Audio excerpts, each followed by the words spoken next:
Hello. It's been a while. Just been very busy really with work and everything, so the allotment's not been getting the attention it really needs. Been coming down a little bit, you know, just really to harvest stuff and do a little bit of weeding here and there, but I haven't really had the opportunity to come down for any good length of time. So what I'm going to do today is just pot around, clear a few things, because there's a few things that have gone to seed now, a few things that have finished up. So we'll go around, we'll do kind of like a little catch up as we go around. Yeah, I'm looking forward to it. It's the first sort of full day I've had down here for at least 2 months. Which just goes to show, if you put the work in initially, it doesn't get too out of control. So I'd better get started, eh?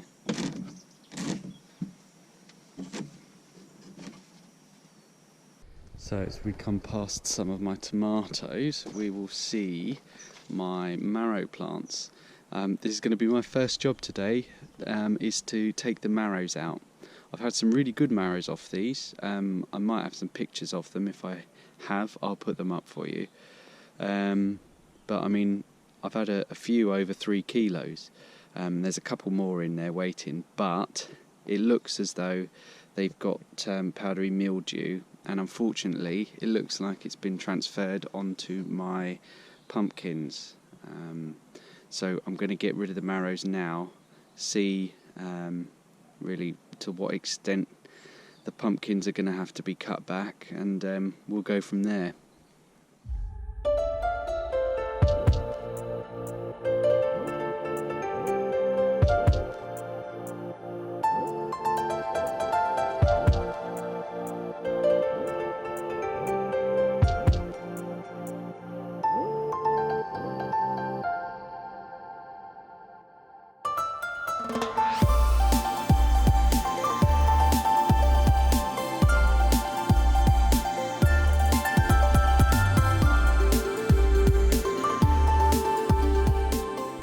So marrow's gone, and I had actually forgotten, but there are some leeks in this bed. There's no way they're going to be any good now. It looks like a couple of them have gone to seed, and they're tiny little things anyway. They've been crowded out by the marrow. So these will have to come out, and that'll give me a whole bed. So yeah, I think I'll just take out the remaining bits, and we'll use this bed for something new. So that's the marrows and the leeks gone. What I might do is leave this and keep this as a strawberry bed for next year, purely because the last couple of years or last season and this season, I've tried to grow strawberries in planters, and you know, with time constraints and things, I haven't been able to get down and water them probably as often as I should have, and I haven't really had much luck. And I'll show you this season's incredible crop in a bit. But yeah, I might use this, and then, you know, hopefully the ground won't dry out as quick as a planter, say, so they'll be less dependent on me next time. So that's what I think at the moment. I think I'll save this for the strawberries. While we're in this bed, we might as well take a look at these tomatoes. Now, these are the Roma tomatoes that I got from Joe Mills for his Grow With Me series. And as you can see, despite being absolutely battered by the wind a couple of weeks ago, most of them are doing remarkably well, and those tomatoes do taste really good. And we've had quite a few, quite a few kilos worth so far, and my mother-in-law has made some lovely pasta sauces with them. So I'm really pleased with how these have turned out.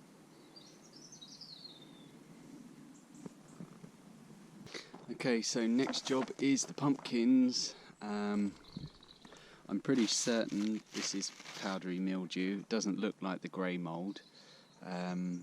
So I guess just what I'm going to have to do is cut off the the bits of the plants that are affected.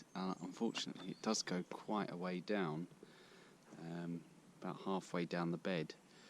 There is lots of new growth coming down here and under the apple trees now. I've had to train them round the corner, so into this area, because they were going onto my neighbour's plot. Yeah, it's unfortunate because the one that looks like it's affected the most is the field pumpkin, which are these guys. Although they're not entirely, well, they're not massive. They're decent sizes. It'd just be a shame that they won't swell much more if I cut half the plant out. But we'll see how it goes. We've got to get it done, haven't we? Otherwise, it'll transfer to the rest of the plants.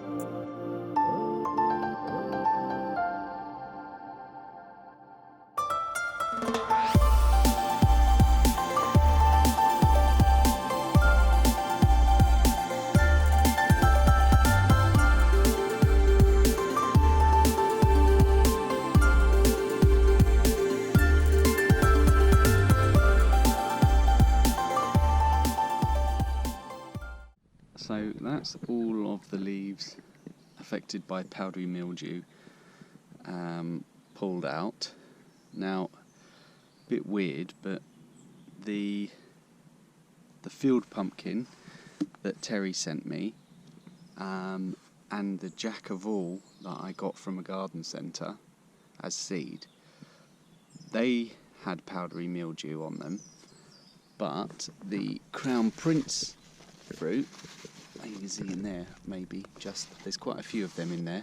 None of that has been affected by the powdery mildew at all, even though some of it was growing up in amongst all of the other plants that were affected by it. So I don't know if that's just a particularly resilient strain or variety, should I say, but I'm quite pleased that I've still got all the greenery from my crown prince, and I've got loads more fruit coming over the other side, so we should have quite a few of them.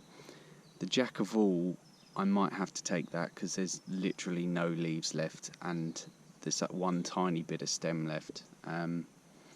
These field pumpkins are on their main stem still, but there's no more leaves, so I don't know, that one's still quite green. Do I leave that and let it mature, or do I take it now?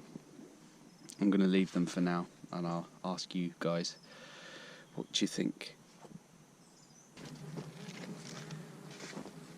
Okay, let's move on to something that I have had some success with, because at the moment all I'm showing you is disaster after disaster. So if we look behind me, we see the remnants of my sweet corn. Now, initially I didn't think I was going to have enough space, but Alan at the Dawn Chorus plot urged me and convinced me to grow some, and I'm so glad I did. I'm going to harvest the rest of it today, just the last few bits, because it's looking a bit sad now, but the corn we've had off of it has been really good. I mean, Sam said the first bite she took said it's the best corn she's ever tasted, and although she probably just wants to make me feel good because I was a little bit down that day, it is really good. So I'll harvest the rest of this and pop that in a bag, and then we'll probably have that this evening.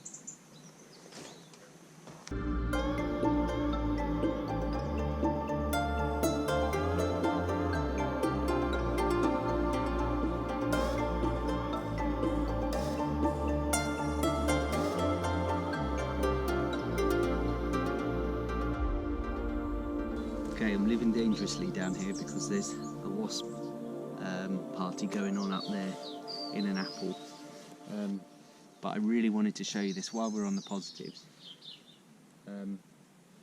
I did grow a few aubergines last year, but this year I kind of went overboard and I planted out 16 seedlings that I'd grown. Some of them went into the beds and some of them went into pots because I didn't have space for everything. The ones in the pots have done okay. They're only in 10-litre pots, so didn't expect too much from them. But I mean, the ones in the beds have done brilliantly. I've had fruit off of all of these so far, and they've just come back for a second round, and they look brilliant. There's two varieties here. I've got Bonica and Black Beauty. I can't remember which one's which, but you'll probably know. So this is one of them, and this is the other one. Now you can see a little bit less uniform shape there. That's actually a particularly round one. Normally the other ones I've had off there are a lot more flat, but I don't know if you can see, they're much wider one way than they are another, whereas these ones are much more uniform, sort of round all the way around. They both taste great, and I'm really pleased with these. So I can't remember if I've actually made a video since I took the shelving unit out of the greenhouse so I could have more space in there for peppers. We'll go in there in a bit, but kind of wanted to make a little bit of a display, and it was looking really lovely. It's a shame I don't have any footage of it, because now it's just a bit battered where everything's been blown over by that wind we had. But I put some tomatoes and chilies and peppers up here, and I had a kind of a little walkway going on with more tomatoes, peppers, some aubergines here balanced on a planter, and then right at the back where I've got my wood store I've got some Tigerella tomatoes, which are the stripy ones, which are actually ripening now because these went in a lot later than the rest of them. You can see there, but again the other two you can see they've been absolutely battered, so not the best in the world. Okay, moving on. These pots here are what remains of my potatoes. I've now only got the second earlies left, which are the top two pots over here, and the rest are the main crop, which are Maris Pipers. I haven't actually dug up any of the Maris Pipers yet, so I'm yet to see what they look like. My first earlies I had 3 buckets of. We've had those. They were Pentland Javelin, I believe. They were okay. They weren't huge yields. The Charlottes, which are my second earlies, the bucket of those that we've had were great. So I'm looking forward to taking the second 2 and then the Maris Pipers. But I can't leave them out here because now, obviously, because we've had 2 weeks of ridiculous heat, we've now obviously got 2 weeks of torrential rain, and the temperature's plummeted by about 20 degrees. I think it was only 8 degrees last night, which is crazy. But I shall be emptying all of these, and then I've brought some sacks down so I can store them. I'll be doing that next.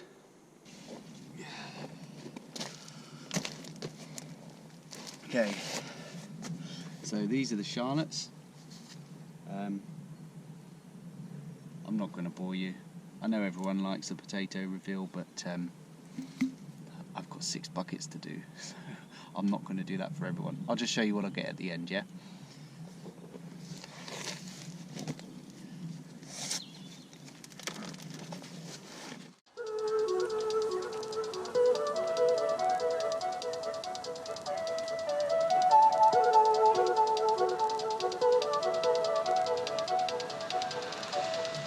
Sorry, I will just come in here.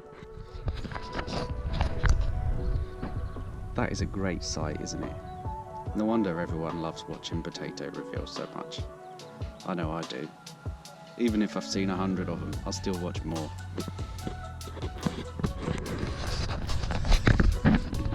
The harvest.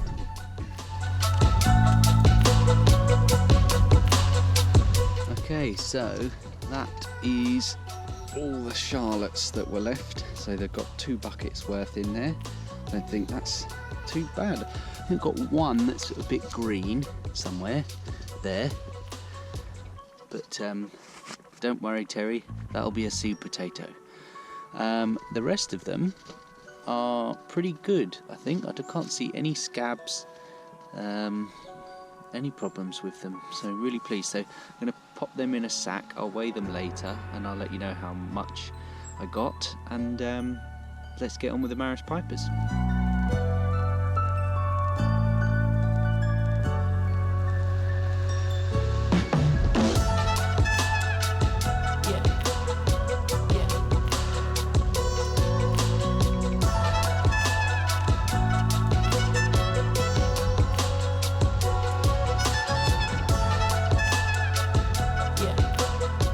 Okay, first bucket of Marrow Pipers done, and these do not look good. I mean, that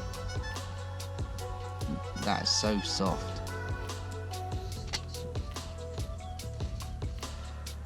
There's a couple that are firm, but not very many at all.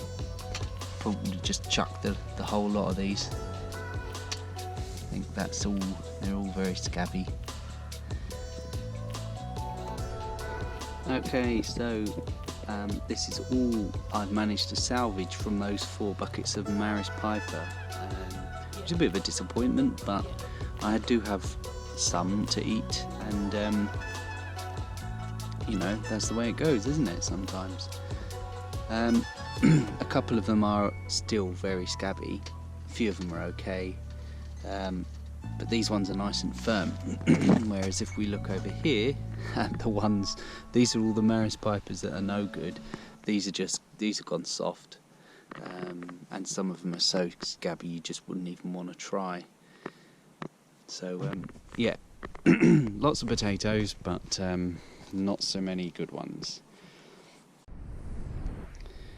Okay, so the cucumbers haven't exactly made the most of my nearly 6 foot tall frame. Some of them have only got about halfway up, but I tell you what, I've had so many cucumbers.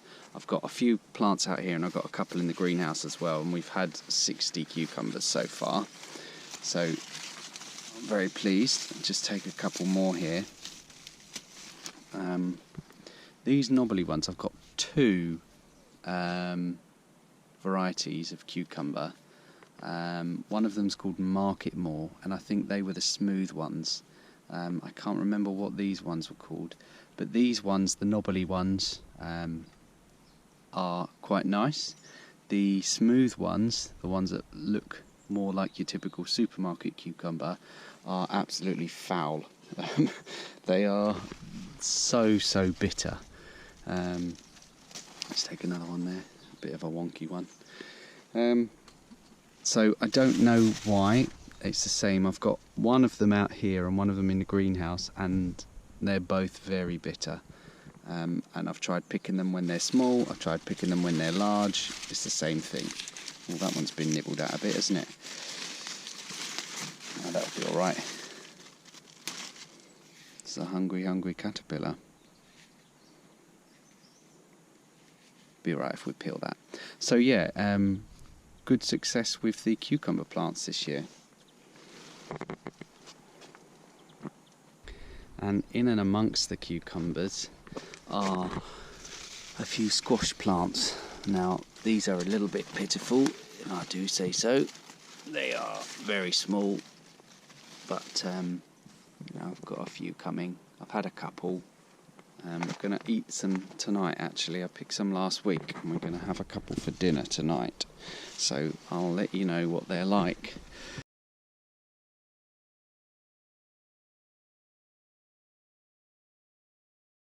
Okay, so while we're over by the squash, I've got 2 more in here. Now, I look around on the plot, or not my plot, sorry, I look around at other plots and I see everyone else's squash, and the plants are absolutely enormous. I've got another fruit coming on there, but there is a reason for this, and it is because of what was here. Now, my 4 courgette plants were here.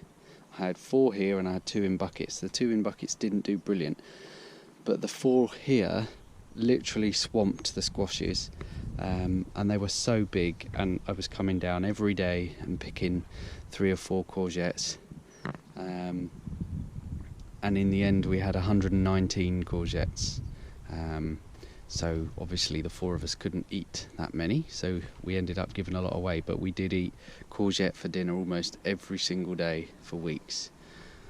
So now the squash have got a bit more room to grow, room to breathe. I'm hoping there might be a couple of late flurries. Yeah, there is a fruit, a couple of baby ones in there, hopefully they'll set. And then we've got the kale over the back, which I haven't taken for a while. That's so strong. You really have to cook that down because it's so strong. And then behind that's the beetroot, which you can't actually see. That's the multicoloured beetroot that I grew. Yeah, here it is from the other side. I don't know how well you can see that. I haven't taken any of this for a while actually. But this, we've got white beetroot in there, we've got like an orangey yellow one, and we've got regular purple one. Yeah, we've done well for beetroot. The ones over the other side that were in the first bed in April, they're the size of footballs now, it's ridiculous. And I know they're going to be really woody, but I wondered if they are this big and they are very woody. I mean, look at that, that's absurd. Can I still pickle that? Will that soften up if we pickle them? Because I don't really want to waste that. And there are loads of them. Some of them are absolutely enormous. Whoa, that one's even bigger, isn't it? Maybe, I don't know. But yeah, I'm going to have a look actually, because I really don't want to waste these. And I've still got so many. And we've not been short of beetroot. Maybe I've grown too much this year, but yeah, if I boil this up or I pickle it, we'll see. So hopefully we can save some and get some pickled beetroot going. Okay, so because it's been so long since my last upload, I'm going to split this one into 2 videos, I think, because otherwise it's going to be about an hour long, because there's so much I want to show you and there is a lot for me to do. So I'm splitting this one up. I'm just going to pop down the shop and grab some lunch and some milk so I can make myself a tea, and I'll sign off here, and then I'll pick it up later on, and then the second part will follow shortly in the next couple of days or so, hopefully. So thanks very much for sticking around. I know it's been a little bit of a long one, but like I said, there is so much to catch up on, and I'll see you in the next one.